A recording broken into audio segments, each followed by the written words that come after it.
Depuis 50 ans, le parcellaire agricole a fortement évolué, lié à la modernisation des exploitations. Nous vous proposons d'observer cette évolution de 1952 à 2004 sur une petite commune rurale du centre-Bretagne.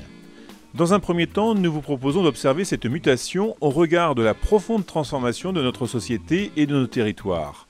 Le point de départ, 1952, est très classique. Une forte densité d'exploitation et un petit bourg rural de 5,4 hectares. Ensuite, les grandes mutations de la modernisation vont commencer et sont illustrées ici par les dates d'arrivée de l'électricité et du réseau d'eau potable dans les villages de cette commune.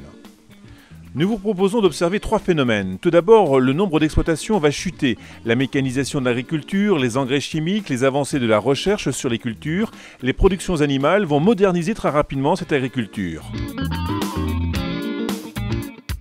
Deuxième phénomène, la baisse de la population dans les communes rurales. Paradoxalement, elle est accompagnée d'une extension considérable des bourgs afin de suivre les évolutions de la famille et subvenir aux attentes de la population en habitations individuelles, en activités de loisirs et répondre aux besoins de création et d'extension des entreprises.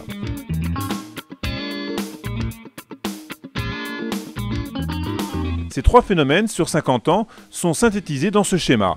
Le nombre d'exploitations a été divisé par 4, la population a diminué de 20% et la surface du bourg a été multipliée par 6.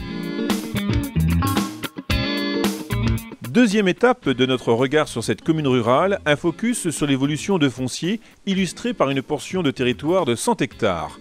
Avant le remembrement de 1960, les parcelles étaient petites, 70 arts en moyenne dans le cas présent. Et contrairement à ce que l'on pouvait penser, déjà le parcellaire était plutôt morcelé. Avec la mécanisation de l'agriculture, les parcelles ont été adaptées aux nouveaux engins agricoles et passent à une moyenne de 3,5 hectares en 1978, puis 4,5 hectares en 2004. L'augmentation de la SAU des exploitations s'est accompagnée fréquemment d'un morcellement du parcellaire.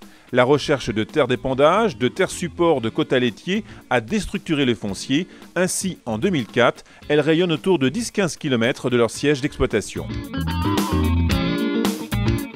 Ces constats peuvent être faits sur une majeure partie des communes bretonnes. Le regroupement du parcellaire autour des bâtiments conduit à des gains importants en déplacement, surtout pour les fourrages et les lisiers fumiers. Ils permettent aussi d'optimiser le pâturage, le suivi des cultures. C'est pourquoi les élus des chambres d'agriculture de Bretagne ont décidé de renforcer en 2010 leur accompagnement des exploitations et faciliter les échanges de parcelles.